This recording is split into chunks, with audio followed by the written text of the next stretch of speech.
मगर हम जिस अहान रायजादा की बात कर रहे हैं उसके कतरे कतरे से बेबसी झांक रही है। अहान एक करोड़पति बिजनेस फैमिली का दामाद तो जरूर है, मगर उसकी हालत पर घर के नौकर भी कहते हैं। कुछ पैसे चाहिए तो बता देना, तुम्हारी गरीबी देखी नहीं जाती।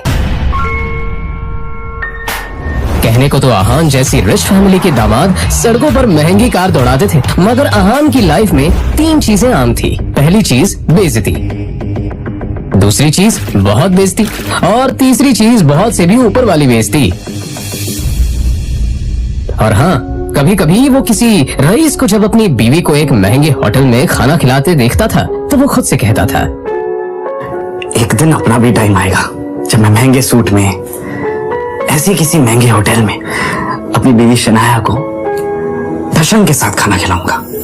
जब वो मेरे सीने से लग के एक रोमांटिक डुएट में मेरे साथ रोमांटिक कैंडल लाइट डांस करेगी ना तो वहां बैठे सारे रईसजादों के सीने पर सांप लौटेंगे।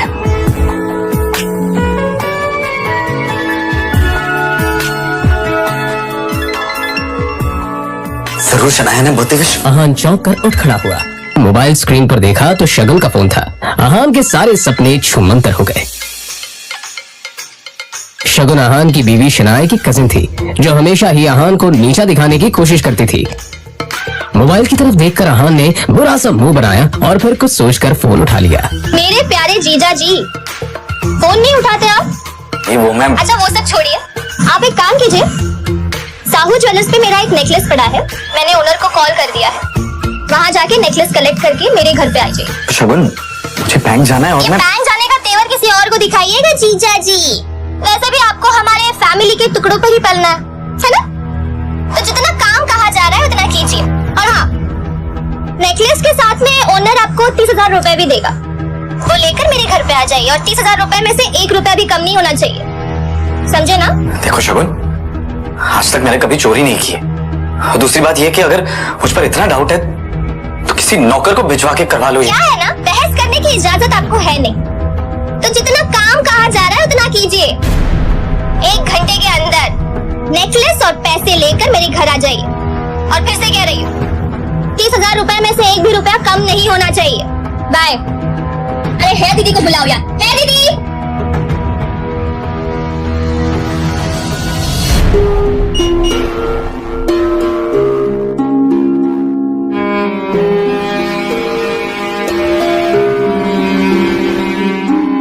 जल्द ही अहान फ्रेश होकर बाथरूम से बाहर आया और जल्दबाजी में अपनी अलमारी की तरफ बढ़ा जिसमें 2 जोड़ी पुराने कपड़े रखे थे। उनमें से जो सबसे साफ कपड़ा था अहान ने उसे पहनने के लिए चुना।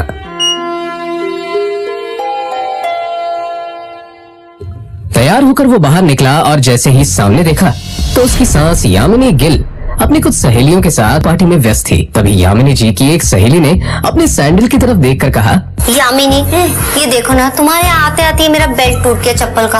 अब मैं घर कैसे जाऊंगी? अरे इसमें टेंशन लेने वाली कौन सी बात है? तुम पार्टी एंजॉय करो, मैं नौकर से कह दूंगी, वो ठीक करवा कर लाएगा। ना ना, मैं नौकरों पे भरोसा नहीं करती। मेरी चप्पल महंगी है। तू एक बार टूट गई चप्पल तो मैं दोबारा पहनती नहीं हूँ। लेकिन क्या करूँ, घर भी तो जाना है ना। अहान उस तरफ से निकला ही था जब यामिनी जी की नजर उस पर पड़ गई। डोंट वरी, नौकर नहीं है, नौकर से थोड़ा ऊपर ही है। वो तुम्हारा काम अच्छे से करेगा। सुनो, ये चप्पल लो और इसे ठीक करा कर लाओ। तभी यामिनी जी की सहेली ने कहा, यामिनी, ये सब काम दामाद से अच्छा नहीं लगता। अरे तुम इतना टेंशन क्यों ले रही हो? वैसे भी इसे ये सब काम करने में बड़ा मजा आता है। तुम लोग को भी कोई काम हो तो बता दे रहा। दामाद है तो क्या हुआ, चप्पल भी ठीक नहीं करा सकता? कुछ तो करे, वैसे भी कुछ करता धरता तो है नहीं। ये बातें सीधा अहान के दिल पर आकर लगी, मगर अब उसे ये सब हमेशा ही सुनने की आदत हो गई थी। उसे याद था कि आज उसका बर्थडे है, मगर ये सिर्फ उसे ही याद था, बाकी किसी को भी इससे कोई मतलब नहीं था। शगुन का काम करने जा रहा। बहस मत करो, जो काम दिया है वो करके आओ। दामाद है तो दामाद की तरह रहो, भिखारी कहेगा।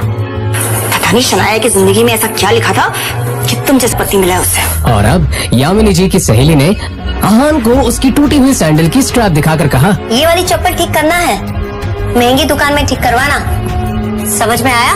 कहते हुए उसने अहान का हाथ उठाकर सैंडल उसके हाथ में पकड़ा दिया। ना चाहते हुए भी अहान को यह काम करना ही पड़ रहा था।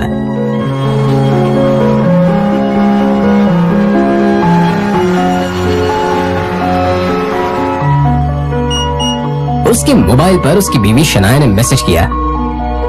ये मैसेज पढ़ते ही अहान के होठों पर एक स्माइल आ गई और उसकी पूरे दिन की टेंशन जैसे गायब ही हो गई। आज पहली बार शनाया ने उसे ऑफिस बुलाया था। एक वही तो थी उसकी जिंदगी में जिसकी मुस्कुराहट देखकर वो खुद को जिंदा रखता था।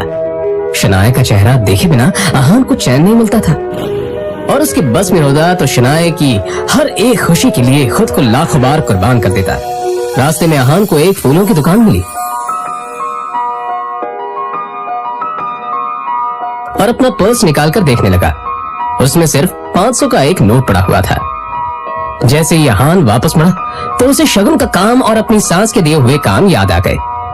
उसने एक नजर घूर कर उस सैंडल की तरफ देखा और कहा, माफ करना आंटीज और सासू माँ, आप लोगों को सादर प्रणाम। पर शनाया से बढ़कर मेरे लिए और कुछ नहीं है। थोड़ी सी डांट सुन लेंगे आपसे। और फिर उस पैसे से अहान ने शनाया के लिए फूलों का वो बुके ले लिया।